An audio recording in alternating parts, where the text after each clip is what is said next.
Hello everyone, welcome to Chemistry Academy. Selective Problems for JEE Mains इस particular series में आपका स्वागत है।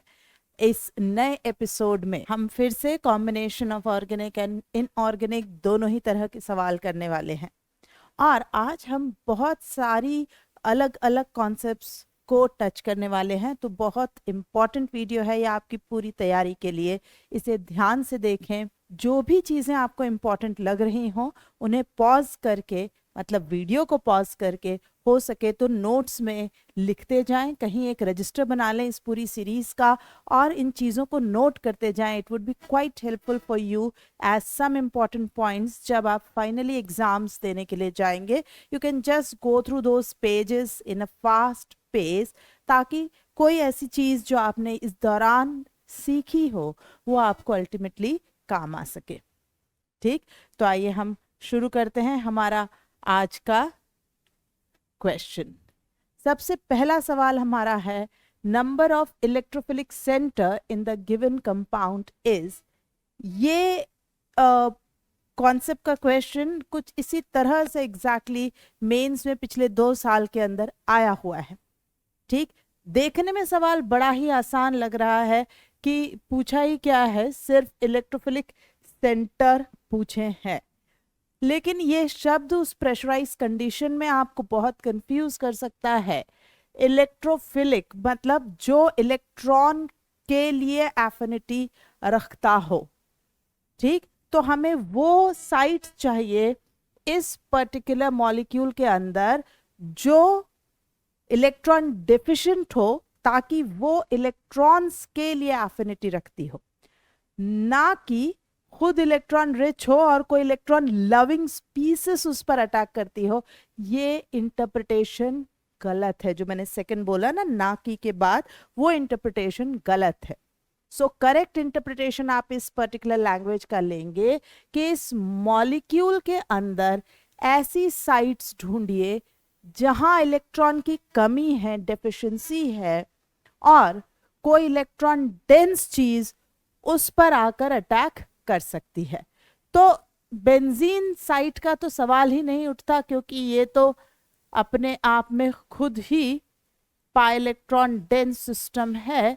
यहाँ पर डेफिनेटली कोई ऐसी इलेक्ट्रॉन डेफिशिएंट साइट हमें नजर नहीं आएगी। कहाँ नजर आएगी, देखें आप, ये देखिए, सबसे पहले आपको नजर आएगी कार्बोनिल का खुद का डेल प्लस। यहाँ पर कोई भी इलेक्ट्रॉन रिच चीज जैसे कि अनायन, OH minus, H minus, NH2 minus, ये चीजें अटैक कर सकती हैं। अमोनिया, या फिर रेजोनेंस जब यहाँ इस तरीके से मूव करता है या होता है, तो एक डेल प्लस अल्टीमेटली हाइब्रिड में आपको यहाँ पर भी क्रिएट होता मिलेगा। ठीक, तो हमारे पास ये भी एक इलेक्ट्रोफिलिक साइट है और ये भी एक इलेक्ट्रोफिलिक साइट है। इन दोनों के अलावा ये जो साइनों के अंदर कार्बन पर डेल प्लस क्रिएट होगा, है ना, साइनाइड पर भी आप देखते हैं लिथियम एल्यूमिनियम हाइड्राइड रिडक्शन होता है, या कोई भी हाइड्राइड दूसरा इसी तरह से अटैक कर सकता है। इवन सिंपल हाइड्रोलिसिस, वाटर का अटैक, ऑक्सीजन की लोन पेयर ही तो यहाँ पर अट्रैक्शन का कारण बनती है। ठीक, तो कोई भी ऐसी इलेक्ट्रॉन डेंस चीज इन 3 जगहों पर हमने टोटल जो आइडेंटिफाई करी है, नंबर 1, नंबर 2 एंड नंबर 3, इन 3 जगहों पर कोई भी ऐसी चीज अटैक कर सकती है जो खुद इलेक्ट्रॉन डेंस हो।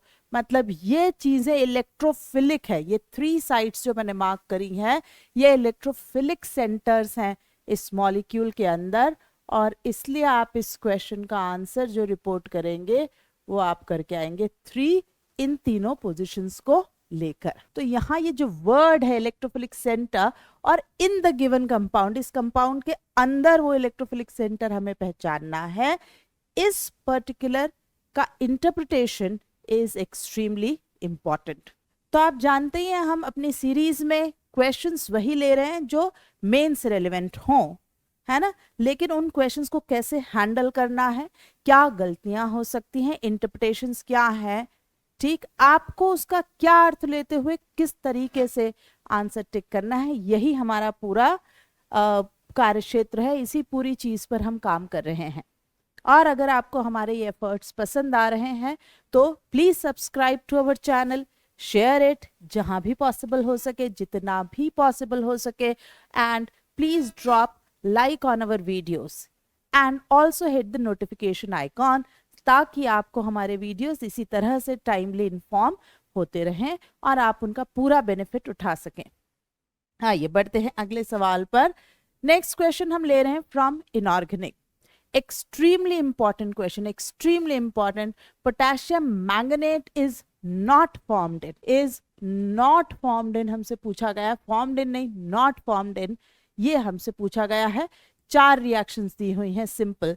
इनमें से ऑलमोस्ट सारी रिएक्शंस एनसीईआरटी से ली हुई हैं, और जो भी रिएक्शन एनसीईआरटी में कहीं पर किसी तरह दी हुई है वो सभी मेंस के लिए बहुत इंपॉर्टेंट है।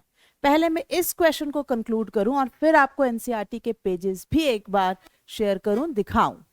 चलिए, सबसे पहली रिएक्शन दी है KMnO4 को सिर्फ हीट किया तो। यस, आप KMnO4 को अगर हीट करते हैं तो थर्मली KMnO4 अनस्टेबल होता है and it decomposes to K2MnO4। ये K2MnO4 ही जो है ये पोटेशियम मैंगनेट इसी को कहा गया है, क्योंकि जब भी KMnO4 की बात की जा रही है ये है पोटेशियम परमैंगनेट, परमैंगनेट जो कि पर्पल कलर का होता है। वहीं K2MnO4 जो है ये डार्क ग्रीन, ठीक, टुवर्ड्स ब्लैकिश ही अपीयर होता है, उस तरह का ये K2MnO4 नजर आएगा। तो अगर आपने KMnO4 को हीट करा अराउंड 200 डिग्री सेंटीग्रेड, सिंपल उसको एक बर्तन में लेकर हीट कर रहे हैं आप, तो वो 2 चीजों में जाता है। एक होता है K2MnO4, एक MnO2 which is also jet black, और साथ में ऑक्सीजन गैस लिबरेट होती चली जाती है। दूसरी रिएक्शन है, अगर KMnO4 और कॉन्सेंट्रेटेड KOH को हीट किया, तो अगर आपने KMnO4 को KOH के साथ बॉईल किया, हीट किया, तो again you will get K2MnO4 with liberation of oxygen. इन दोनों ही परिस्थितियों में it is definitely capable of acting as an oxidising agent. ठीक, नेक्स्ट हमें दिया हुआ है MnO2 को अगर KOH या ऑक्सीजन के अलावा भी आप चीजें ले सकते हैं, और ये एक बहुत स्टैंडर्ड मेथड है फॉर प्रिपरेशन ऑफ K2MnO4। ये देखिए, MnO2 is an ore called pyrolusite, है ना, मैंगनीज की ओर है ये। इसको जब आप KOH या NaOH के साथ हीट करते हैं इन प्रेजेंस ऑफ एयर, मतलब ऑक्सीजन, या फिर KNO3, KClO3, इस तरह के स्ट्रॉन्ग ऑक्सीडाइजिंग एजेंट्स का इस्तेमाल कर तो आपको MnO2 will be converted to green color melt which is again K2MnO4। तो पहले की तीनों रिएक्शन में आपको K2MnO4 बन रहा है। सवाल है कि नहीं बने वो रिएक्शन पहचानिए। आखिरी रिएक्शन आती है KMnO4 को अगर H2SO4 के साथ आपने हीट कर दिया, बस मीडियम को एसिडिक करा है और उसको हीट करना शुरू कर दिया, तब आपको MnO2 बनता है। ऑक्सीजन एज गैस रिलीज होती है, लेकिन K2MnO4 कहीं पर भी नहीं बन रहा है। ठीक, तो सिंपल एसिडिक मीडियम में जब आप KMnO4 को हीट कर रहे हैं तो you are getting MnO2 along with oxygen, और बेसिक मीडियम में जब हीट करते हैं तो you get K2MnO4 along with oxygen. ठीक, तो इस सवाल का हम आंसर कि किसमें K2MnO4 नहीं बन रहा है, answer is 4th option. 4th में K2MnO4 नहीं बन रहा है। आइए, ये चीज एनसीईआरटी में कहाँ दी हुई है, तो आपको एक चैप्टर है D&F ब्लॉक एलिमेंट्स, उसमें आप जब कंपाउंड्स में जाएंगे तो पोटेशियम परमैंगनेट पर पूरा एक आर्टिकल, एक पूरा कंटेंट जो है वो दिया हुआ है, आपको यही देखना है। अब देखिए, इसमें MnO2 KOH के साथ हीट किया गया और ये K2MnO4 बना, this reaction is given in NCERT. ये दूसरी रिएक्शन की MnO2 अगर fused with KOH oxidised with air और KNO3 अगेन K2MnO4 का बनना यहाँ मेंशन किया गया है। ठीक, तो ये दो रिएक्शन की अगर KOH और ऑक्सीडाइजिंग एजेंट की प्रेजेंस में हीट, मतलब ये दोनों सेकेंड और थर्ड मैं आपको दिखा चुकी हूँ, फर्स्ट और फोर्थ भी मैं बताती हूँ आपको। आइए बढ़ते हैं हम। ये आ गई आपकी ऊपर जो मैंने मार्क कर रखी है is reaction number I think first, जहां हीटिंग ऑफ KMnO4 को मेंशन किया गया था। When heated it decomposes at 513 kelvin, KMnO4, K2MnO4, MnO2 and O2 में डिकम्पोज हो रहा है। तो ये आ गई आपकी थर्ड रिएक्शन जहां पर आपको क्लियरली K2MnO4 का बनना इंडिकेट किया जा रहा है। क्लियरली ये सारी चीजें एनसीईआरटी में आपको नजर आ रही हैं, इसलिए it is extremely important. Acidic medium में KMnO4 MnO2 में जा रहा है, ठीक, या फिर फर्दर अगर आपने H+ डाला तो Mn2+ में जा रहा है। ये चीजें दोनों आपको यहां फिर से एनसीईआरटी में मिल रही हैं। So it is all the four reactions are ultimately given in NCERT। ये देखिए, ये एसिडिक मीडियम में अलग अलग कंडीशन कि भाई कितने मीडियम की एसिडिटी क्या है, उस हिसाब से अलग अलग रिडक्शन पोटेंशियल्स के साथ ये चीज दी हुई है। बट कहीं पर भी आप देख रहे हैं कि K2MnO4 का मेंशन नहीं किया गया है इस एसिडिक मीडियम के अंदर। ठीक, सो the entire question is extremely important as it is mentioned in NCERT। आइए बढ़ते हैं। हाँ, ये पूरी चीजें सारी रिएक्शंस जो दी हैं आप प्लीज इन्हें एक पेज पर लिखकर ऐसी की ऐसी याद कर लें, और साथ ही आप NCERT की लैब मैनुअल भी एक बार चेक कर लें। वहां भी जो ये रिएक्शन मेंशन होंगी ये ऐसी की ऐसी आपको क्वेश्चंस में कन्वर्ट होकर आ सकती हैं। ठीक, तो इनका बैलेंस फॉर्मेट आपको अच्छे से तैयार करके याद रखना है, क्योंकि आजकल वो क्वेश्चन आते हैं ना, number of moles of this compound, कितने कंज्यूम होंगे, कितने बनेंगे, डेसिमल तक भी आपको जरूरत पड़ सकती है। तो थोड़ा डिटेल में अच्छे से इसकी रीडिंग करके और ये सारी रिएक्शंस तैयार करें। आइए हम बढ़ रहे हैं अगले सवाल पर। In given reactions which one is correct? हमको करेक्ट रिएक्शन पहचाननी है कि इनमें से कौन सी रिएक्शन करेक्ट है। Now this particular question covers varied chapters and अलग अलग रिएक्शंस। हमें इन सब के बारे में इंडिविजुअली देखना होगा। सबसे पहली रिएक्शन आपको दी हुई है, सोडा लाइम डीकार्बोक्सिलेशन के बारे में बात करी गई और कह रहा है हीट करने पर ये कंपाउंड बन रहा है। तो this is alpha beta, right. तो बीटा कीटो एसिड का जैसा बिहेवियर आपको यहाँ देखने को मिल सकता है ना, बिल्कुल। और डायरेक्ट डीकार्बोक्सिलेशन भी हमें दे रखा है। आइए इसको हम स्ट्रक्चर में जरा लिखना शुरू करें। COOH CH double bond CH2। आप एक बार दोबारा चेक कर लें कि ये देखिए, ये है अल्फा, ये बीटा, बीटा पे डबल बॉन्ड O की जगह डबल बॉन्ड CH2 प्रेजेंट है। इस तरह से यहाँ एक पेरिसाइक्लिक मैकेनिज्म हो सकता है। हाँ ठीक है, अगर NaOH एंड CO दिया है तब भी उस कंडीशन में भी ये पॉसिबल है। मैं इस पेरिसाइक्लिक को आगे अगर कन्वर्ट करती हूँ तो ये CH3 हो जाएगा, CH double bond C, CH3 CH3 and CO2। ठीक, ये देखिए CH2H, ये सिंगल बॉन्ड बनेगा, CH double bond C, CH3 CH3। अब ये पोजीशन ऑफ डबल बॉन्ड और गिवन स्ट्रक्चर में position of double bond match नहीं कर रही है, so this answer is not correct. Assume करती हूँ कि आप ये कहें कि भाई हमें ये पर्टिकुलर मैकेनिज्म एंड मोमेंट पे याद नहीं आया, कोई बात नहीं, तब भी आप यही आंसर टिक करेंगे, double bond CH CH3CH3 soda lime, ये बनता है सॉल्ट। पहले हम जब स्ट्रॉन्ग हीट करते हैं तो ये कार्बनायन में कन्वर्ट होता है, CH CH3 minus and CO2। मान लिया जाए आपको याद नहीं आए तो भी, अगर आपको सोडा लाइम समय पर याद आ गया तब भी आप इसका जो आंसर टिक करेंगे, ये वाटर जो थोड़ा बहुत साइड लाइन बनता है उससे लेते हुए, ठीक, हम यहाँ इसे न्यूट्रलाइज कर देते हैं। ठीक, तो ये बन गया CH3 CH double bond CH3 any how reaction number 1 is ultimately incorrect. Moving to reaction number 2, this reaction is called Huns-Diecker reaction.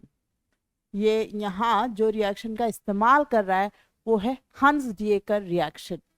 ये देखिए, ये एक कायरल सेंटर है जहां पर से एसिड हटकर हंस-डिएकर रिएक्शन में जाने वाला है, और ये एक कायरल सेंटर है जिसका अभी कोई रिएक्शन में रोल नजर नहीं आ रहा है।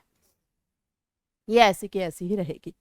हंस-डिएकर का सिंपल मैकेनिज्म अगर मैं आपको बताऊं, COH, सबसे पहले Ag2O से इसकी रिएक्शन कराई गई, RCOOAg सिल्वर सॉल्ट तैयार हो जाएगा। अब ये रिएक्शन जब ब्रोमीन CCl4, एग्जैक्ट स्टेप, इस पर्टिकुलर स्टेप के मैकेनिज्म बहुत क्लियर नहीं है, but it is found that ये हाइपोहेलाइट मैकेनिज्म, इस तरह का एक इंटरमीडिएट आपका बनेगा। ठीक, नाउ दिस डिकम्पोजेस हीट और HNO, यहाँ हीट दिया है, रेडिकल मैकेनिज्म में ये रिएक्शन चली जाती है। ये हो गया CO डॉट और ये बन गया आपका ब्रोमीन डॉट। अब जब रेडिकल बना, ये डिकम्पोज होगा to R dot and CO2 is release. तो yes, it is a step down reaction. ये CO2 हटेगी, ये स्टेप डाउन हुई है, एक्सेप्टेड, नो प्रॉब्लम। बट ये जब रेडिकल बना तो if it is a chiral centre you will get two products. अब ये ब्रोमीन ब्रोमीन से या फिर RCOO ब्रोमीन से अटैक करके it will form RBr plus Br dot, इस तरह से, और इसके लिए RCOO डॉट। यूजुअली ये रिएक्शन हम यूज करते हैं क्योंकि रेडिकल चेन हम बता रहे होंगे। बट दिस साइट, ये जो बना, so if R dot was a chiral center, then through radical this will be obtained as racemic mixture, है ना, दोनों साइट्स बनेंगी। अब हमारे क्वेश्चन में जो बात कही गई है, वहां ये ऊपर वाला कायरल सेंटर तो yes it will have its mirror image form, but down वाले कायरल सेंटर पे कोई चेंज नहीं आएगा। It will continue to be as it was, उसमें किसी तरह का कोई चेंज नहीं आएगा। तो जो दो प्रोडक्ट यहाँ बनने चाहिए वो ये बना, परफेक्टली करेक्ट, बट इसके साथ दिस प्रोडक्ट, इसके अलावा जो प्रोडक्ट बन रहा है वो है bromine D H CH3 and H। ठीक, एक ये बनेगा, एक ये बनेगा, और ये दोनों कहीं से भी इनैंशियोमर नहीं है। ये दो प्रोडक्ट जो बने हैं ये डाइस्टीरियोमर बने हैं। ठीक, आप देख सकते हैं ये प्रोडक्ट नंबर 1, ये प्रोडक्ट नंबर 2, क्योंकि जो कायरल सेंटर पार्टिसिपेट कर रहा है बस उसी पर आपको दोनों साइड अटैक देखने को मिला। ठीक, तो हमें प्रोडक्ट में डायस्टीरियोमेरिक मिक्सचर मिल रहा है, एनांशियोमर नहीं। So second reaction is also wrong. Coming to third reaction, हमें बेसिक मीडियम में इस पर्टिकुलर कंपाउंड को अल्कीन में कन्वर्ट करने को कहा गया है। बढ़िया बात। तो पहले तो आपको ये पता होना चाहिए कि अगर अल्काइल फ्लोराइड्स की बात की जाती है, ठीक, मुझे इतना एक्स्ट्रा भी लगाने की जरूरत नहीं है, मैं इसी पर अपनी बात कह सकती हूँ। इसको सिंपल आप अल्कोहलिक KOH में भी हीट करेंगे, then fluorides always form Hofmann product as major product. Fluorine के केस में हॉफमैन प्रोडक्ट मेजर प्रोडक्ट होते हैं, बाकी हैलाइड्स के केस में ये जो सेडजेफ मैंने इधर बनाया है ये मेजर प्रोडक्ट होते हैं, लेकिन फ्लोरीन के केस में हॉफमैन मेजर होते हैं। इसी कॉन्सेप्ट को कंफ्यूज कराने के लिए हमें इस सवाल में पूछा गया CHF CH2NO2। अब ये ऐसा क्यों होता है ये आपको हमारे लेक्चर्स में देखने को तो मिलेगा ही। आप रिवीजन सीरीज में भी अगर जाएंगे अल्कीन्स में तो ये कॉन्सेप्ट वहां मैंने डिस्कस किया है काफी अच्छे से। तो ये इस पूरे हॉफमैन का कारण यह है कि fluorine being a relatively bad leaving group than other halides, ठीक, the mechanism is no more perfectly concerted E2। थोड़ा सा कार्बनाइनिक कैरेक्टर आता है इस पर्टिकुलर मैकेनिज्म में, और इसलिए जो मोर एसिडिक H है वहां से आपको H हटाना होता है and net results become Hofmann. But यहां जब मैं आती हूं तो this H is more acidic, है ना, मुझे मोर एसिडिक H निकालना है, इसी वजह से यहां मुझे हॉफमैन देखने को मिलता है। पर अगर मुझे इस पर्टिकुलर में नाइट्रो की प्रेजेंस का इंपैक्ट देखूं तो this H being more acidic, इसलिए यस चलेगा कि हमें हॉफमैन बनाना था, लेकिन उसका बैकग्राउंड तो मोर एसिडिक को लेकर था। So this should be your major और main product, not the one which is given. So reaction number 3 is again incorrect reaction, गलत है, हमसे सही रिएक्शन पूछी हुई थी। आते हैं हम लास्ट रिएक्शन 4th पर। ये एग्जाम्पल है आपका इंट्रामोलिकुलर कैनिजारो का, है ना, intramolecular Cannizzaro 50% KOH, this is Cannizzaro. एक कोई भी site will be converted to acid and other will be reduced to alcohol. Let me correct myself. One will be converted or oxidized to acid salt, not acid, and other is converted to alcohol.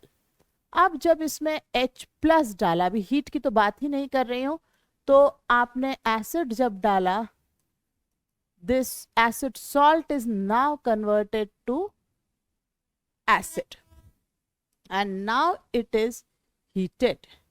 अब जब इसको heat किया जाएगा तो acid and alcohol will form ester, और इस ester formation में H plus alcohol का जाता है और एसिड का जाता है OH, ये ध्यान रखना है आपको, ठीक। और इसलिए फाइनल प्रोडक्ट जो बनना चाहिए वो इंट्रामोलिकुलर रिएक्शन के थ्रू एस्टर लिंकेज बनेगा, which is correct, ठीक। तो this 4th reaction is correct। हमें 4 रिएक्शन दी हुई थी, हम वापस लौटते हैं ओरिजिनल क्वेश्चन पर। ये 4 रिएक्शन दी थी and which one is correct, तो हमने सारी इंडिविजुअल सॉल्व करी and we found that only the 4th reaction is correct, other 3 are incorrect. So यहाँ आपने बहुत अलग अलग चीजें देखी और समझी। आइए अब हम आते हैं हमारे आज के लास्ट क्वेश्चन पर। The number of methylene group CH2, a question जो आपको ये सिखाता है कि be careful, very simple question, in the product formed from the following reaction sequence is. सबसे पहले हमें दिया हुआ है ओजोन एंड जिंक के साथ वाटर, ठीक। तो 1 2 3 4 यहां से ब्रेक होगा, 1 2 3 4। सो हमें ब्यूटेनोइक एसिड, सॉरी ब्यूटेनल्डिहाइड बनेगा क्योंकि जिंक प्रेजेंट है। अब इसकी रिएक्शन कराई गई KMnO4 के साथ। Simple aldehyde will be oxidised to carboxylic acid. ठीक, now NaOH we'll have its CH2 salt बन जाएगा, COONA। Now we are asked to do electrolysis, मतलब हो गया कोलबेज इलेक्ट्रोलिसिस। दो मॉलिक्यूल्स यहाँ पर आपके चल रहे हैं, है ना। ये दो मॉलिक्यूल्स जब कोलबेज इलेक्ट्रोलिसिस में रिएक्ट करते हैं और अल्टीमेटली हम इसमें ये देखते हैं कि ये रेडिकल के थ्रू कपलिंग रिएक्शन है। ये दोनों पार्ट अपने आप में कंबाइन होने वाले हैं और हमें मिलने वाला है CH3 CH2 CH2 CH2 CH3 which is N-हेक्सेन। ठीक, 2 कार्बन्स हमने अल्टीमेटली रास्ते में लूज कर देने हैं। रेडिकल बनता है, CO2 हटता चला जाता है और रिएक्शन इस तरह से कपलिंग दिखाती है। लास्ट स्टेप जो है Cr2O3, वेरी इंपॉर्टेंट। एनसीईआरटी में सेम कंडीशंस के साथ मेंशन कि इतने प्रेशर, इतने टेम्परेचर पर Cr2O3 में हीट किया, आपको एरोमेटाइजेशन देखने को मिलेगा। Benzene is formed. बेंजीन जब बन रहा है तो आपको ऐसा गलती से जल्दबाजी में शायद लग जाए कि क्या हम 6CH2 देख रहे हैं। नहीं, ये सारा जो है all are CH and none is CH2। इसमें 0 CH2 ग्रुप्स हैं, एक भी CH2 ग्रुप नहीं है इसके अंदर और इसलिए इस सवाल का आंसर है 0। ये सवाल अगेन कहीं मेंस में आया हुआ है और कुछ बच्चे बहुत ही जल्दबाजी में इसका आंसर उस समय 6 कर आए हैं। So just be very careful. बहुत सिंपल क्वेश्चन, सिर्फ जल्दबाजी में ही गलती हो सकती है। सो प्लीज हड़बड़ में गड़बड़ ना करें। पेपर्स को इतनी मेहनत से आप तैयारी करके जाते हैं, थोड़ा सावधानी से पढ़ें और उस समय स्पॉन्टेनियसली अपने दिमाग को कंटिन्यूसली काम करने दें। ठीक, प्रेशर में ना आए। तो ये एग्जाम्स कोई बहुत खतरनाक, डरावनी कुछ भी नहीं है, छोटी सी हैं, निकल जाएंगी। आप 12th में आ गए हैं, इतने सालों से एग्जाम दे रहे हैं और हो सकता है कुछ आप में से 12th पास भी हो। तो ये एक और एग्जाम है, इसी नजरिए से आगे बढ़ें end of course you will do very good. तो इसी तरह से हम आगे भी आपको और नए नए क्वेश्चंस के साथ मिलते रहेंगे। ठीक, अगर आपको ये वीडियो पसंद आया हो तो please subscribe, like and share our channel. Of course please hit the notification bell also. तो मिलेंगे दोबारा अगले वीडियो में कुछ और बढ़िया बढ़िया क्वेश्चंस के साथ। Till then take care, bye bye, thank you.